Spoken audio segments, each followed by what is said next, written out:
Good afternoon, everyone, and welcome to the HPC-UGent user meeting.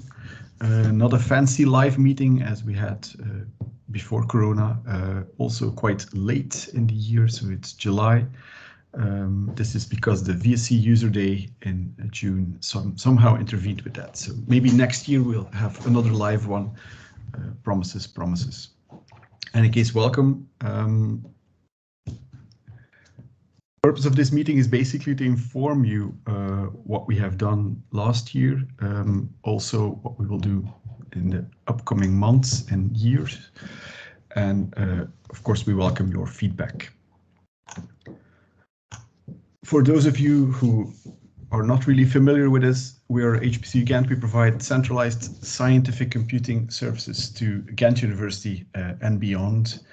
And our tasks involve user support, training, infrastructure upkeep and installation, also some outreach and marketing, and then furthermore some collaboration with other supercomputing centers. Who are we? The team contains 9 dedicated UGent staff, 4 to 5 people that we regularly use from consultancy company called Inuits. Sometimes we use student interns, and of course we rely on the help from other DICT staff and team members. I think a lot of the dedicated UGent staff is present here. Unfortunately, 2 people are ill for a longer time, and of course we wish them best of health.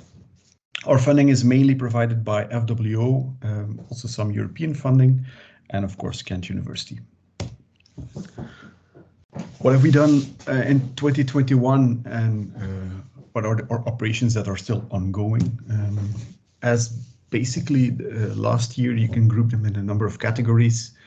The majority of work went into Tier 2, which is the HPC infrastructure of Ghent University itself. A lot of time also went into Tier 1 level from the VSC, so the Vlaams Supercomputer Center. So Tier 1 compute and Tier 1 cloud, I'll detail that later. We have been involved in a European action called EuroCC, European Competence Center. That has also meant some time invested, and somewhat less time, but also quite important. We are liaising quite often with the data stewards, and hence the RDM liaison mentioned here. Our annual review will be out hopefully very soon, and you will see it appear in our contacts part of the website. This will contain much more information than what I will highlight here, and of course we welcome your feedback as well. Focusing on the Tier 2 level, what has happened there in the last year. So cluster Dodo went into production, which is currently our main MPI cluster. Cluster FAMPI was decommissioned, for those of you that remember it still, and this was a big memory cluster. But before that, in 2020, cluster Kiriak was already installed, which is well, actually a big memory cluster.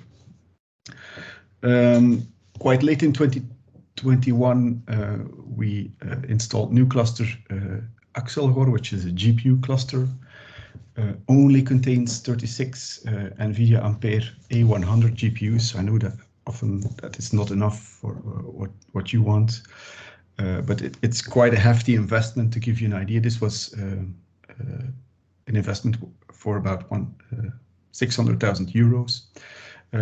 Do want to note that this was a co-investment with Center for Molecular Modeling, who have opted more than half of the cost of this machine. So thank you for that. To give some more details of the new cluster, so Dodo, 128 nodes. It's quite important to mention that this is an AMD cluster, so it contains AMD EPYC CPUs, good for 12,000 cores in total. As a result of the high core load in the node, do realize that the memory per core is somewhat less than you might be used to in the old Intel nodes, 2.6 gigabytes. Of course, it's InfiniBand connected and is also operating on the Red Hat Enterprise Linux 8 OS. Exelgore is only 9 nodes, contains also AMD EPYC cores, but this time it's Milan architecture and 4 NVIDIA Ampere A100s.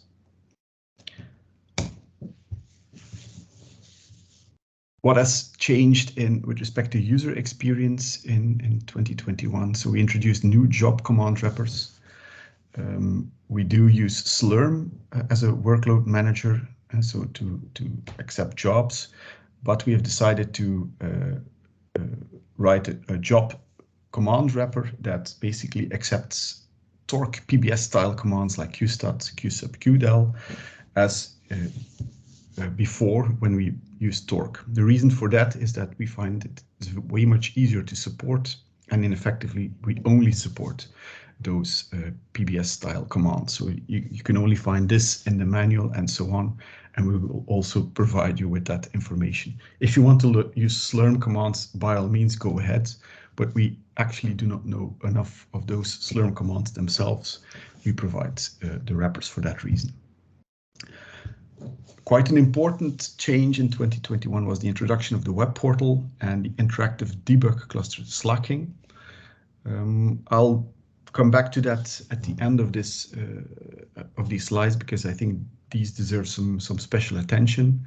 Maybe just mention cluster slacking is a heavily oversubscribed cluster, so it's not an awful lot of hardware, but because we heavily oversubscribe it, we can sort of guarantee that you have no waiting time in the queue.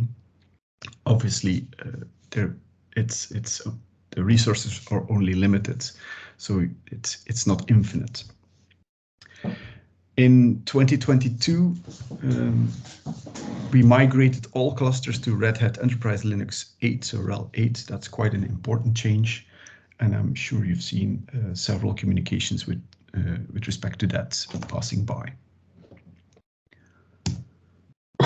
So currently all clusters effectively are working with the Red Hat 8 version. Looking at effective use percentage and compute time used, yeah, you can see some raw numbers there. But in general, you can see that we attain the 70% mark of effective use of all clusters. That's reasonably okay. The typical NEC plus Ultra is considered 85% of usage, which means that to us this sort of means that the pressure on the clusters is not awfully big, but it's also not underused. And so it's a good use in our opinion. Who has used the tier 2 clusters of Ghent University? Well, no real surprises there. So mainly Ghent University has used the CPUs and the GPUs because effectively our clusters are open to other universities and also other research institutes, and also some companies use it. Both researchers, so PhDs, postdocs, and so on, can use the clusters, but also students. What was the distribution there? Well, quite a few usage from master and bachelor students, so up to 17% of the CPU time went to students, which is in all actually a good development, because the ICT committee of Ghent University has is really heavily promoting that we also open up the infrastructure to students, and that the infrastructure is used more in courses and so on. We currently have 145 virtual organizations distributed across almost all faculties of Ghent University. I think we only miss the social sciences faculty, but other than that, all faculties are represented. What are the top 10 research fields by CPU usage? I decided to show that one. So the usual suspects, as we can see every year. So theoretical chemistry and quantum chemistry, nanophysics and technology, chemical technology and process technology, which is, if you group those two, those three, you could call them materials design, then followed by bioinformatics, computer simulation, and so on. Your research field doesn't pop up here. Don't feel ashamed or don't feel bad.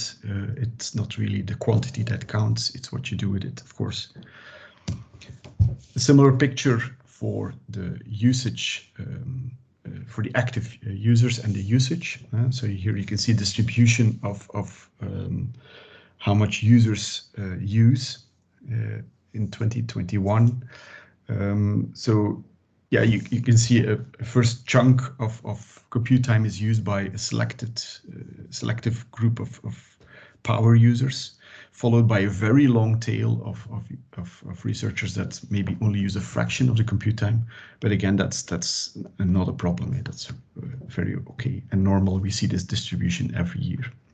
What is new is that we see a clear rise in the number of active users. So in 2019, we had 600 active users. Let's say we call that 100%. In 2020, we have a rise of 10%, and in 2021, we had a rise by almost 50%. So clearly more users are making use of the infrastructure, which is again a good is good given our mission statement from the ICT committee. Of course, the more users have impact on help desk. More users state more questions, have more questions. Added to that, we have some more. We had some more tasks given to us by the VSC, and this has all impacted the help desk. You can see the time to resolutions here for various different queues that we now have under our responsibilities. But maybe let's look at the global ticket statistics first. So in 2019, we closed 1,500 tickets, which means closed in 2019. In 2020, that amount rose to 117%. In 2021, a quarter was added to the closed tickets, and actually in 2022, it's a very interesting year. The year is only halfway through, and we nearly attained the amount of closed tickets that we attained in the entire year of 2019. So the pressure on the help desk is quite large. We are aware of that. Our dedicated team is doing the best they can, and given that they matched 2019 figures is already quite a good sign. But still, the demand is very high, and this is only closed tickets that we show here. Not even the open tickets are shown, which raises the total. But so in all, in 2021, if we look at the tier 2 and industry questions and tickets that we got in, we solved 1,380 in total. About 80% of our tickets got resolved within 3 days, 90% within 1 week. But still, we have a very long queue. So if you're a bit buggered, if you're stuck in the last 10%, these are the more difficult questions, or the questions for which we need feedback from you, and then it can take longer, of course, up to 2 weeks or longer. Mind these are regular tier 2 help desk tickets, not software install requests, for which our waiting times are much longer. As you can see here, only if we mark 1 week, that means we can only solve about 60% of all requests can be met within 1 week, but even in 2022, we're going way over that. Again, we are aware of it, but we have no real quick fixes in place, to be honest.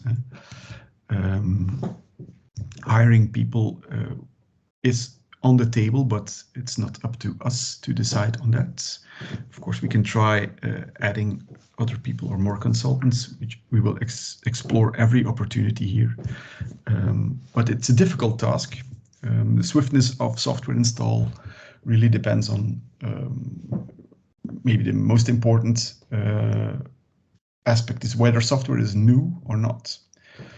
if it's new, that means we have to figure stuff out, and it takes usually much longer than if we are already acquainted with the software. But of course, the complexity of the software install frameworks like MPI, OpenMP, dependencies, but also cluster architecture, and of course the new GPUs. This all matters and impacts software installation. So this is really an expert job. To give you an idea of how much effort we invest, we have two dedicated people from the staff that work on that. We also involve 3 Inuit consultants, and there's a lot of help from other HPC-UGent staff as well. So we try our best, but it's still not always as you would want it, we understand. Adding to that, in 2022 and beyond, within the VSC, we're going to try to improve the sharing the effort of software installation across VSC partners. It will take some time to get this rolling and to get some momentum here. So we don't expect a quick turnaround, but at least you know that we try to explore all avenues possible to improve this.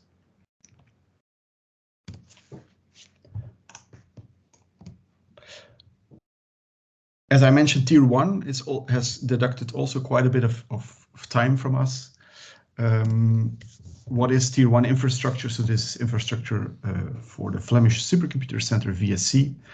And currently the Tier 1 infrastructure comprises 3 main components. So the Tier 1 compute, which is the classical HPC style clusters managed by the VSC. Tier 1 cloud, which offers flexibility, and the Tier 1 data component, which provides storage capacity and data management powers on the Tier 1 level. These 3 components are part of the so-called Supercomputing as a Service plan, which was drafted back in 2018 for a net project budget of 30 million euros. And 2 of the Tier 1 components are managed by, 2 of the Tier 1 components are managed by Ghent University. So that's one of the Tier 1 supercomputers, Hortense, and the entire Tier 1 cloud is managed also by us. Our KU Leuven colleagues take care of the other Tier 1 computer, Brainiac, which is almost retiring, and the Tier 1 data component.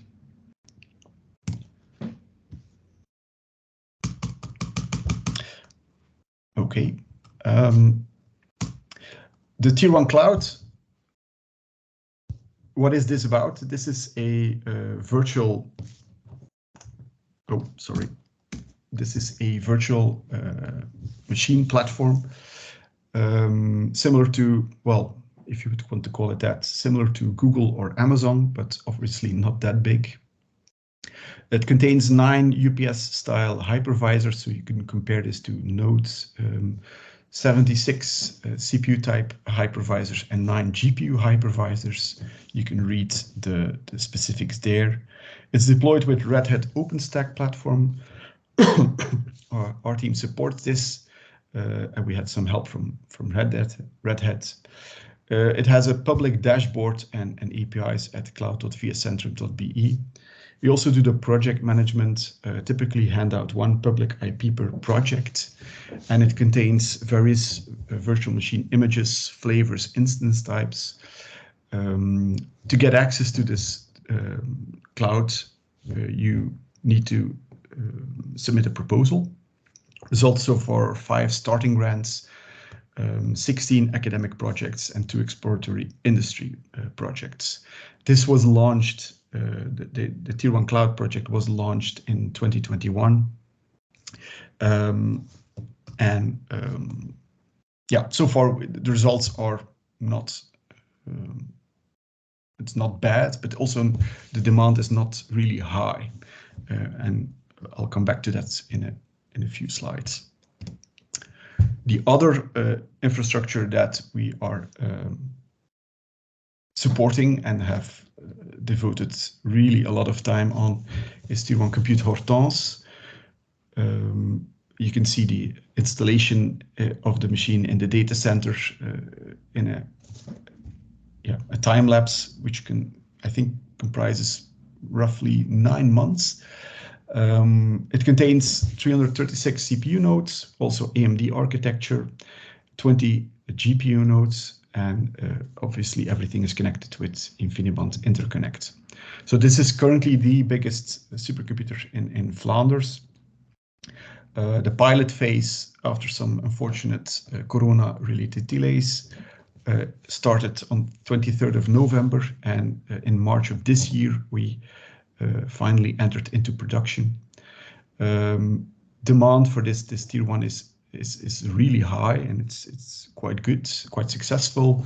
So up to now we have welcomed 71 academic projects, 59 starting grants, and also 19 industry projects. To give you an idea, because this system really closely matches the typical tier 2 HPC infrastructure, how do you get access to this machine? There are two main routes, both for academic users and for commercial users. Academic users can start out with a starting grant. That's a very easy request procedure, 99.999% success rate. Based on a starting grant access, you can then do some scaling tests and apply for a project access, which is evaluated 3 times a year. The next call upcoming is 3rd of October. And then there's also category C, which is a collaborative grant. This is for 3 research groups from different institutes that want to work together. They can write a collaborative proposal and also compete for that. Commercial users, so companies, for instance, they also have a free exploratory access channel with which they can try out the machine and see whether this is something that meets their demands. And then they can go for full access, which is, of course, pay what you use. If you want to go for a tier 1 compute proposal, we very much welcome it. Success really depends on the quality of your proposal, and you're always welcome to send your proposal to hpc@ugent.be for a prior review. But please do so well before the deadline, because we can not really, we need to be able to read your proposal and give you reasonable feedback. Beyond Flanders, we also had some operations going. We have some European participations and also aspirations. And the project EuroCC National Competence Center Belgium was launched in 2020, and quite some time also went into that. The purpose of this project is to make a sort of single point of contact for Belgium for everything related to HPC, to map HPC competences and institutions, and mainly, that's the most important part, to act as a gateway for industry and academia with all questions related to HPC, big data, and artificial intelligence. HPC training offers were collected, and the industrial uptake of HPC was also one of the big points of this project. It's nearly completed, this project, and a new version, EuroCC 2.0, if you want to call it that, is in the making. But it is already decided that Ghent University will not be a structural partner in this new project. Does that mean we won't do anything for this project? No, we will still be somehow involved, but the bulk of our work will not go to this anymore. Instead, we do have 2 other projects within Europe that we have submitted. An S4 project called Scientific Software Stacks as a Service, submitted to NAEC. We don't know anything about that yet. And then Multi-X Scale, which is a Horizon project, for which we have received unofficial news that this looks very, very good, that this might fall through. What does this mean? What are these projects about? This is about EasyBuild, and it's maybe a follow-up project, Easy. This boils down to software installation. So the purpose of EasyBuild and Easy are to distribute the efforts that every HPC center spends in installing software and tailoring it to specific architecture and so on, is sort of sharing that effort and making it reusable in other HPC centers. So every time spent in EasyBuild and Easy pays off for other HPC centers throughout the world and vice versa. But this is fun because maybe highlighting 10 years of EasyBuild, Kenneth is way much better at explaining this than me. So if you want to step in, go right ahead, Kenneth. But EasyBuild was created about 10 years ago by Steen, which is our tech lead, as a sort of in-house project. And in 2015, sort of went public. And has 2012 actually. 2012. Yeah. Thank you, Kenneth. And has been taken up then by various HPC centers throughout the world. Maybe the last notable example is Lumi, which is the big tier 0 supercomputer installed at Finland, has selected EasyBuild as an installation tool. How is this important for you? Like I said, every effort that an HPC center spends in EasyBuild comes back. If you make a recipe to install software and make it available via EasyBuild, that means we can also use those recipes and get swifter software installation going. I think this is in a nutshell what I wanted to say with respect to the European participation here. So probably we'll keep you posted on that next year. Thank you all for filling in the user poll. I wanted to go through the results because these are our main way of getting feedback from you in a structural way.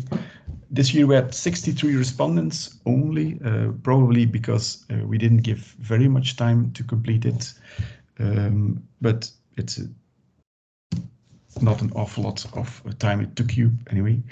How important is HPC-UGent for your research? So 92% of people responding found our services very helpful or crucial to research. And also 90% rated them high quality or better overall. If you go in detail, rate aspects of HPC-UGent user support. So the quality of support is still considered good or even excellent by majority. Also the quality of the software installation is considered by majority good or excellent. But clearly the response time of both the help desk, the general help desk, and the swiftness of software installations is deemed, well, quite a few people are really not happy with this, and we fully understand. We're also frustrated by this, but unfortunately we only can do what's so much. As I mentioned earlier, we have quite a bit of high pressure on the user, on the help desk. So we are considering options how to improve this. Would your research benefit from specific IT hardware or services that HPC-UGent currently does not provide? Half of you is happy with what we currently offer. 40% doesn't know whether new features are needed, and about 10% reported some new feature requests, more GPU hardware, specific scientific software packages to get them installed. A way to have no queue time. I can already state that that is not going to happen. It's really impossible to not have a queue time. We could try to reduce the queue time by having more hardware, but of course, to have zero queue time will not be possible. Support training for local servers or cloud installation. I'll come back to that in a few slides. Keep working with remote desktops. I think it's still possible to use remote desktops, but the question was probably not entirely clear to us. If you see your question coming by here and you think the answer is not what you expected, feel free to, at the end of the session, raise the question again or clarify it by sending us an email. So someone also mentioned cluster job scheduling as a feature that was helpful. We do kind of support cluster job scheduling. It's the main thing that Slurm and Torque offers. Added question this year was, have you tried using the HPC via web portal? Happy to see that at least 1/3 of you has somehow used it, either for Jupyter or for quick file transfers or for visualization. Then another third mentioned that they prefer to use SSH connection. That's also fine by us. But still, another third of you hasn't used the portal yet, and quite a few comments pointed in the direction that this was really not, was kind of news to them, or not really, they hadn't expected that this was working the way it was. General feedback that we got here, and we also see this in interacting with users, is that this is a really easy entry point for starting users. Hence, I'll briefly demo the web portal near the end of the presentation. Bug issue that is reported: copy paste does not always work. Please clarify what exactly doesn't work, because in at least in my case it did work, but of course it's we might have misinterpreted your feedback here. Feature request is introduce slacking with a GPU. So the slacking functionality with a GPU attached to it. That's possible, but technically it poses a problem, because GPUs at the moment are really very problematic to share. So it's very difficult to share a GPU, one GPU, with multiple users. Whereas this is one of the main features of what slacking does. It really oversubscribes the resources. So effectively, one CPU may be used by multiple users at the same time. This results in a slower response time for you, but usually you want to use this for debugging, where this is not really a big problem, where to get real direct feedback is most important for you, so not waiting in the queue. Another feature request is running for more than 72 hours, so beyond the standard wall clock time. This is something that we are considering for slacking and slacking only, to be clear. We need to consider whether that's possible, and whether it's useful to do that. But to be clear, only consider it for slacking, not other clusters where 72-hour wall clock will remain standard practice. Results of more generic questions, more generic feature requests. How could we further improve our services? On the infrastructure part, more clusters and nodes, more GPU hardware. As I mentioned, that will happen. So we typically invest about 1 million euro per year. Probably the investment of 1 million this year will happen near the end of this year, and then it's likely that we will group it together with the investment of next year, so we can do a big bang for buck. Slacking with GPU functionality, I think we tackled that already. Training. What would you like with respect to training? So training and instruction on using specific software packages. This is to some extent already available in our manual. But this is with respect to training, sorry. So we do try and organize every now and then training on specific software packages, but of course we cannot tackle them all. In 2021, we had a training on OpenFOAM. If you want to suggest training on a highly popular program, feel free to suggest it. but also this requires time, which is in low demand at the moment, to be honest. More low to mid-level training for newcomers with limited experience. The current training is considered to be high or expert level. This is an aspect that we do want to consider, and we take it under review and see how we can adjust our training to be even more, to raise even the bar further on it, to lower the bar, sorry. A useful suggestion here is to have a focused course on setting up a local server or a cloud instance within the UGent network or in the Tier 1 cloud. This is useful suggestion. We can definitely take it under consideration, but I do want to state that HPC-UGent will never take over system administration. That will always be something that we will leave up to the end user here. With respect to documentation, real-world actual research examples in the manual, there are already quite a bit of them in the manual, but we can't tackle all possible scientific software packages here. Again, here, if you have specific suggestions or examples that you would like to share with your fellow researchers, feel free to send them to hpc@ugent.be.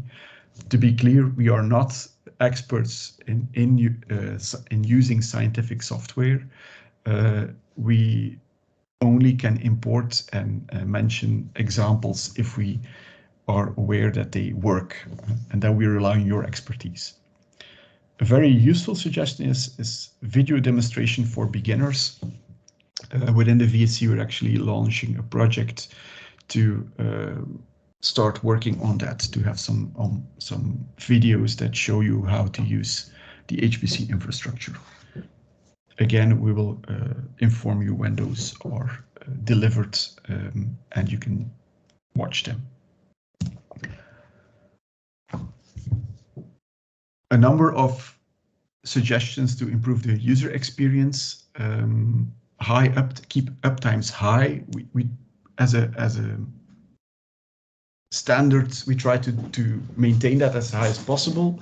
Of course, downtimes are sometimes required to do maintenance, which is really important, not in the least for security, where we see increased pressure on with respect to e.g.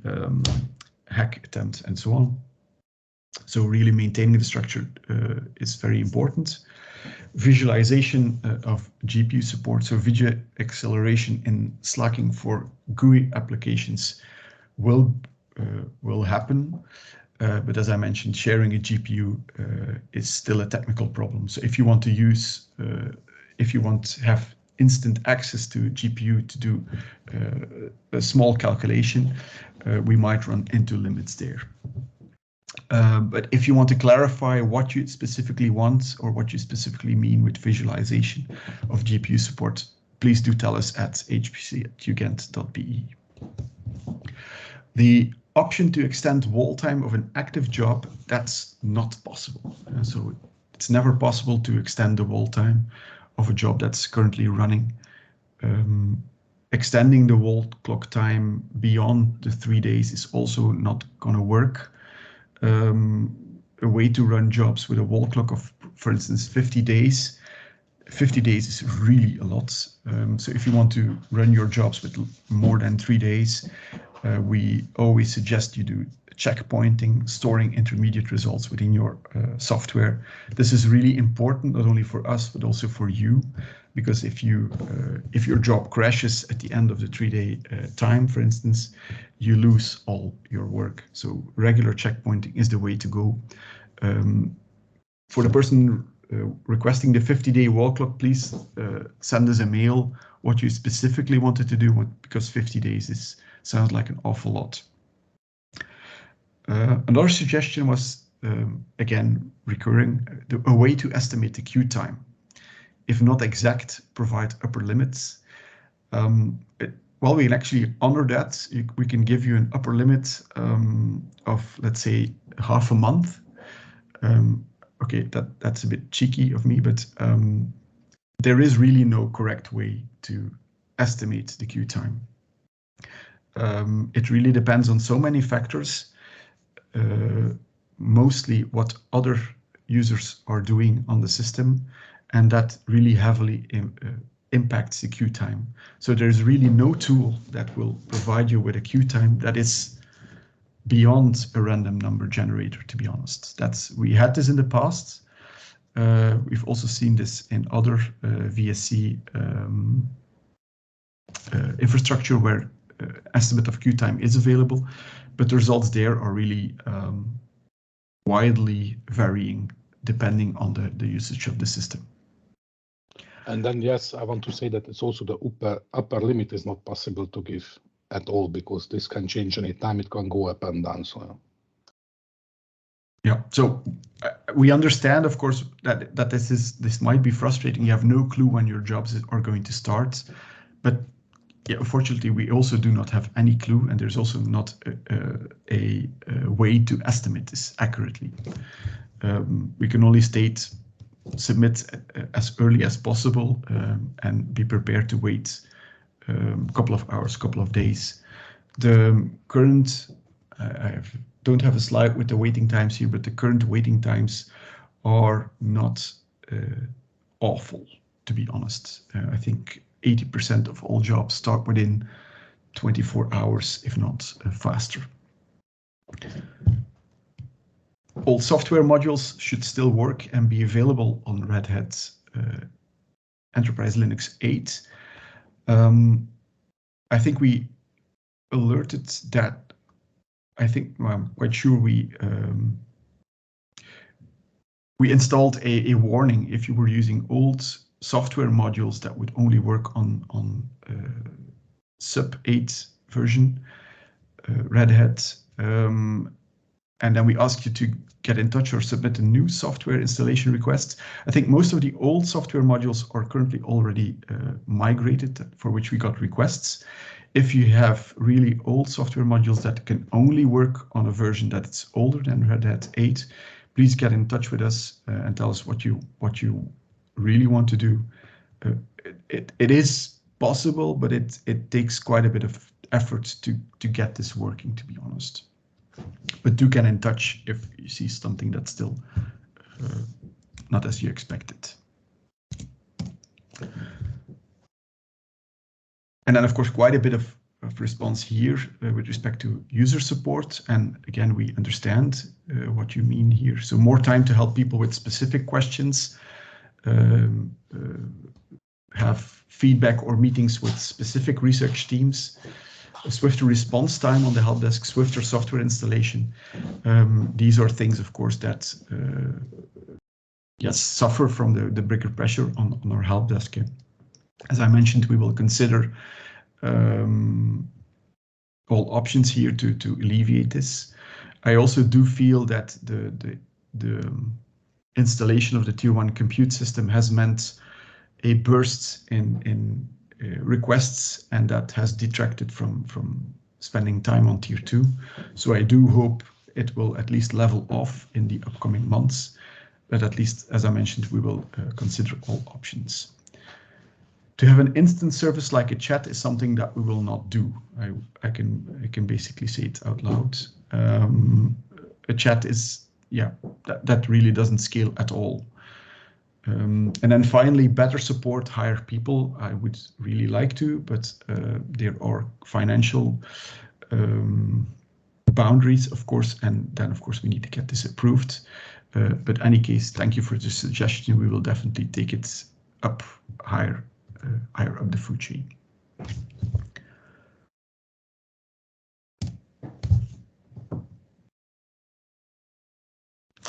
What are we going to do in 2022, and what are we already doing and beyond?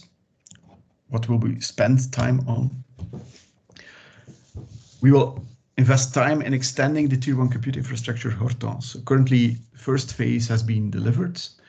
Plans are that near the end of this year, starting of next year, a new phase will be there. So this is about €6 million investment. The order has been initiated. In addition, we will equip the data center with an additional heat recuperation loop called Loop C, which is also something which has been ordered. company Atos will again deliver the hardware and do racking and stacking. For this phase, our team will do the software installation and the integration, and also do the upkeep as we are currently already doing for the first phase. What will be the hardware of the second phase of Tier 1? So just more of the same. So 384 CPU nodes and 20 GPU nodes, with slight difference that the CPU nodes will contain also the CPUs of a newer spec, Milan type. And we will augment the old phase with older AMD Rome type CPUs. The storage will be doubled, so we will end up with a Tier 1 system that is bulky and is able to accept quite a bit of projects. So we really welcome you on the Tier 1. Feel free to send a proposal. The Tier 1 has the benefit that not an awful lot of users use it, which means typically lower waiting times in the queue. And current success rate is really high. I think it's over 95% for Tier 1 projects. So if you're contemplating doing this, feel free to send us a mail. We're happy to review. We will maintain the Tier 2 infrastructure and keep it up to date. So 1 million euro is our typical recurring FWO budget for this. And if you remember last year's presentation, we announced a Compute for Research and Education roadmap. This is also in line with our mission statement from the ICT committee. Unfortunately, this got some delay because of Tier 1 Hortense. So we really want to finish it as soon as possible. So better integration of student lists and the account page so that you don't have to mail around and get VSC IDs for all your students. So the purpose of this is to make that easier. To make it possible to have access to the web portal without SSH keys. This is currently already in place. So especially for new users that are not really familiar with SSH public-private key pairs, you can simply use the Tier 2 portal and there's no need to make a key pair. We're also working on easier reservations. Reservations are free for teaching, and if you want to have a reservation for research, that is possible, but then unfortunately you have to pay what you reserve. So if you want one node, we have to charge you for that one node. We will also further promote and invest in the HPC web portal and the debug cluster slacking, because we really feel that this is something that will benefit a lot of users and a lot of new users as well. So we want to do this within the training, within our help desk, and also in the manual. And if need be, we will install more infrastructure behind the web portal and the debug cluster. What are our lessons learned so far? That the web portal really complements the features of cloud. 3 years ago, when the Tier 1 supercomputing as a service project was launched, we experienced a high demand of users stating we really want cloud. We want to be able to have install our own features, to manage our own virtual machines, because we want to go beyond what the Tier 2 offers. With the availability of cloud, we see a lot of users stating, actually, we realize that what we want is already offered by the newly developed web portal. So the cloud is definitely useful. It's still being used, but it's only useful for power users that really want to go beyond the features of the web portal and of the classical HPC offering. So what we want to do is to further develop this web portal aspect and complement the Tier 1 cloud offering, for instance, with a similar web portal for Tier 1 compute. The web portal in Hortense is already in place, but a debug partition similar to slacking is not. So we want to work on that as well. What's the outlook for the VSC? quite recently, a plan was approved, dubbed VSE 2.0, which spells out the future for the VSE. So relax, the future looks bright. So this is a follow-up to the Tier 1 Supercomputing as a Service plan of 2018. It's the result of a very lengthy strategic exercise, I can state, and the maybe two quotes here to sort of that capture the goal of this exercise. This is towards an all-tier recurrent budget for supercomputing in Flanders to become a respected element of the European HPC ecosystem. Or similarly, the mission of VSE 2.0 is clearly an extension of that of VSE 1.0. The aim is to contribute to innovation in Flanders by offering services and infrastructure on the Tier 2 and the Tier 1 level for all research and development and innovation activities in the academic environment, in industry and government in order to team up with European HPC aspirations. So basically more of the same, but with a clear outlook towards Europe, and also more services. So it's more of the same. VSE remains a virtual center grouping 5 academic institutions and 4 equipment hubs. And the new goal is towards activities in all tiers. So at the Tier 2 level, the local HPC of Ghent University is an example of a Tier 2 system.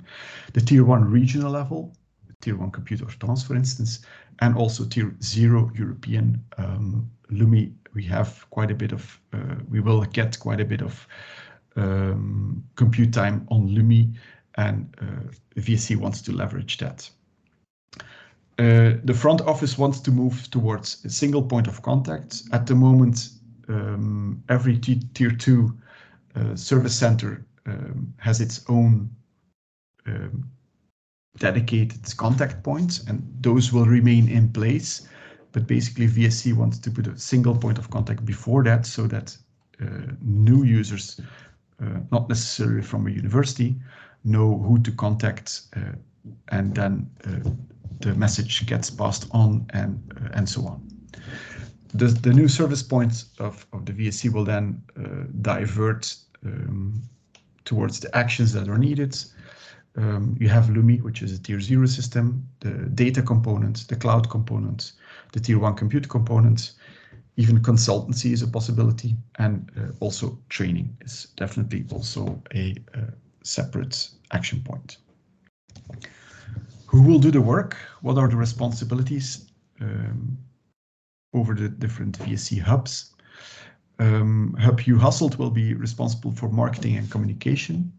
Antwerp will be responsible for Tier 2 and offer service point for Antwerp, and will support Tier 0 requests and upskilling to LUMI, for instance. KU Leuven will be responsible also for its own Tier 2 and act as a service point for Leuven and Hasselt, and they will also take on responsibilities within the Tier 1 components, Tier 1 compute components, and will be mainly responsible for Tier 1 data components. VUB will, of course, manage their own Tier 2 systems and act as a service point for their researchers, but they will also be a new service point for research and development and innovation, and they will mainly focus on industry. So new industry users will eventually be able to contact the service point at VUB, and they will be guided there. What will Ghent do? How will this impact us? Currently, we do a bit of everything. We will be able to focus on our Tier 2 and act as a service point for Ghent users.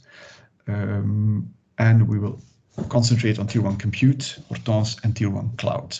So currently what we already do, but some of the aspects that will be spread out over the other VSE centers as well.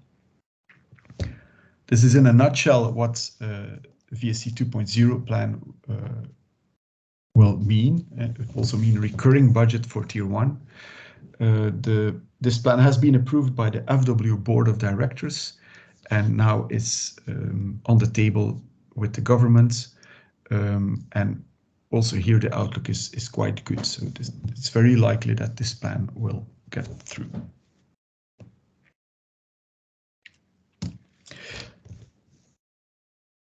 That's basically it with respect to what I wanted to say. I want to finish off with demoing the web portal and the debug cluster.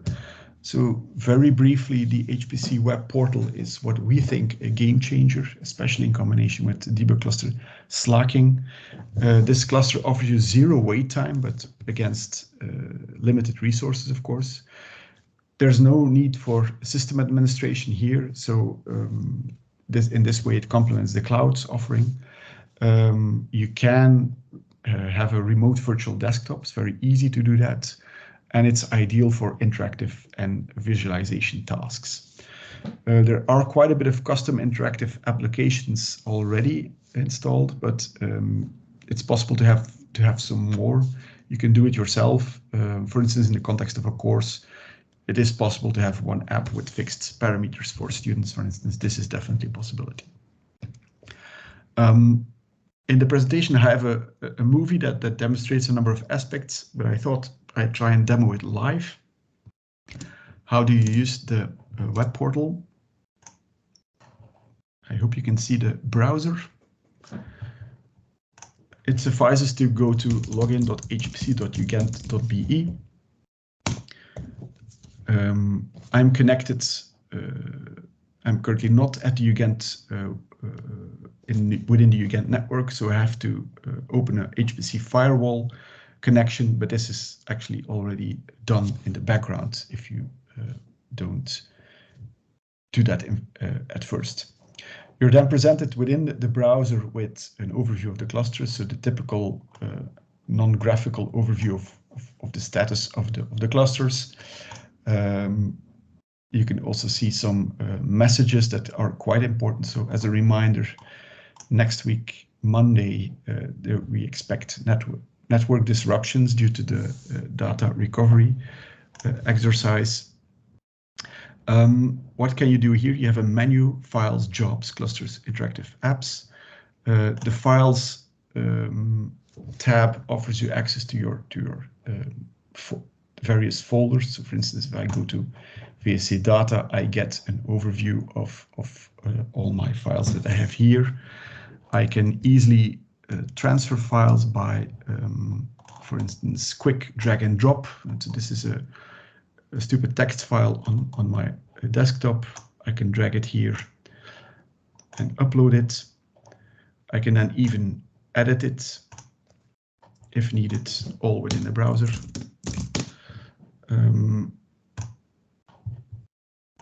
I can view files, even view images. So this is a example of an image that I uploaded. So the interface here is quite straightforward and offers you easy features for quick file operations. If you want to transfer bulk data or bulk, if you want to do large chunks of data movement, I would not recommend doing it via the Files tab, because that will mean you will have to keep your browser active and so on. We recommend Globus for that, or a simple SCP.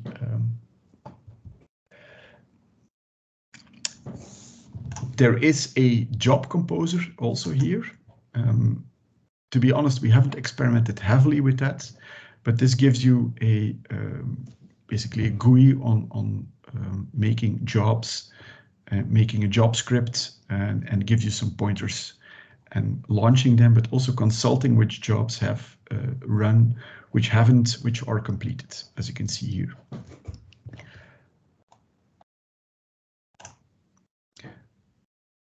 If you want a simple terminal to work, you can also do that in a browser. So under the clusters tab, there's login shell access. And if you click on that, you enter a terminal. So you see the typical Linux interface where you can type commands, qstat, and so on. It's within a browser, so there's really no need to install helper applications like PuTTY or any other client. But the big change, or at least the very interesting, exciting feature is this interactive app tabs, where you have a number of interactive applications: a Jupyter IPython notebook, a Jupyter Lab, RStudio, an alternative shell tmux, which is, I'm being told, sometimes better than the shell access here, and also a cluster desktop. To briefly show you what the Jupyter Notebook does, although I have no clue how Jupyter really works. If you click on it, you enter a app launcher where you can select a specific cluster on which you want to run your notebook. So this is a job composer that effectively, what we are now doing is making a job file, then submitting it to the queue. And once the job is accepted, the job will start running on a worker node. So effectively, this gives you access to running a graphical user interface application on a worker node. For this case, I'll use slacking, which is the interactive debug cluster. Why? Because it will instantly give me access, whatever the state of the queue. I just want 1 hour, 1 node, 1 core. I can even give it some custom code if I want. And then I click on launch. Even extra Jupyter notebooks. As you can see, it currently says my session is currently starting. This can take a few minutes, but because it's slacking, this typically takes a few seconds. The job is now being processed, being submitted in the queue, and as soon as slacking is able to allocate 1 core, it will show me to a start session.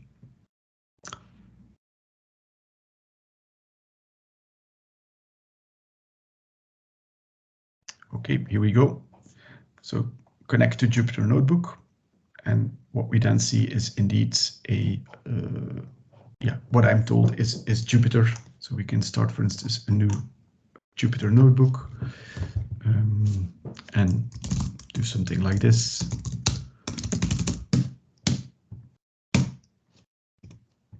And run it. Yeah.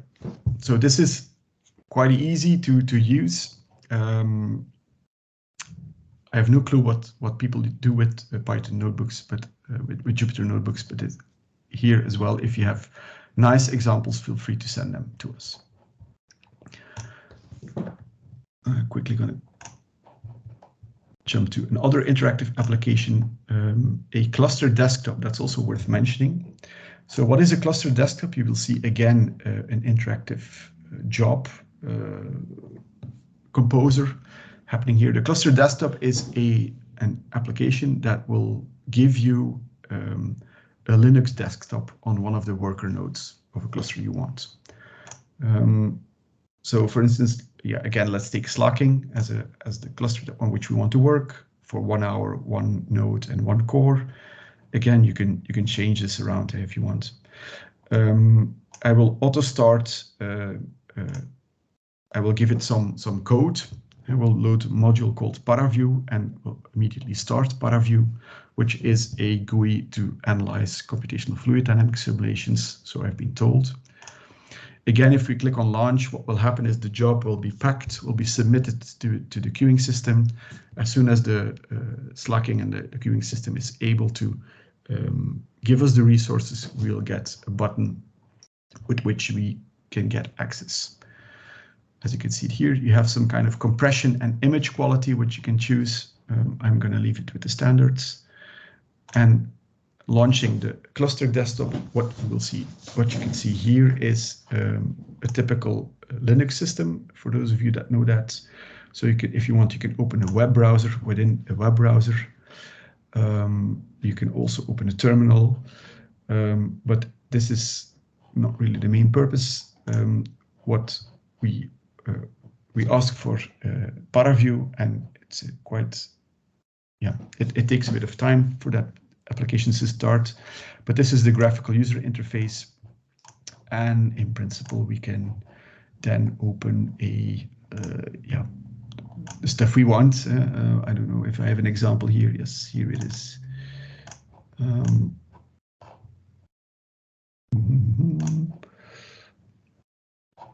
So what you can see here is an example of a laminar flow simulation.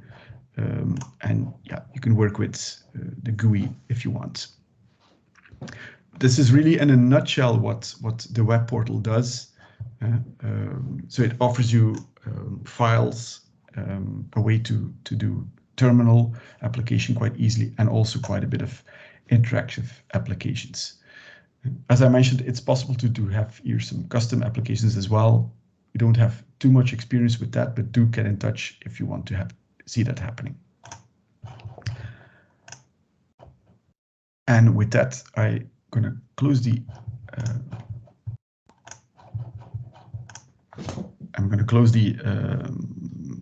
presentation. What I would like to answer any questions here, that with this OD, so the web portal, you can reattach. So you can just simply close the windows and then leave it there. And then later, as long as the job is running, you can reattach to the same thing. So I just wanted to say that, yeah, you close the windows, you will log out, and then it will still work further, and then you can reattach to the. Yeah, so this is what Balázs means is I closed all the windows, and the tab My Interactive Sessions will still work. So the Jupyter Notebook still has 55 minutes going, so I can connect back to it, and it should still be running. Yeah, here we are. Yeah, this is the one. The same with the cluster desktop on which ParaView was running. Same here. Again, you can see the same GUI working. So this is quite nifty if you want to do interactive visualization or on-the-fly post-processing. But now I've talked enough. Happy to answer any questions.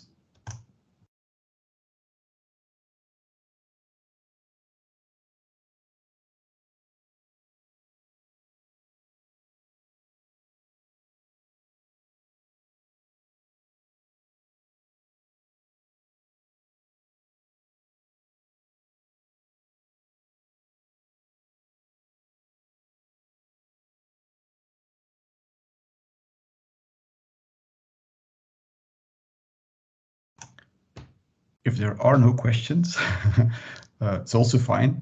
As mentioned, you can also contact us. You can always contact us at hpc@ugent.be. We will try our best to respond as soon as possible. We will anyhow record. We'll make the recording of this session available at a later stage. Final chance for questions.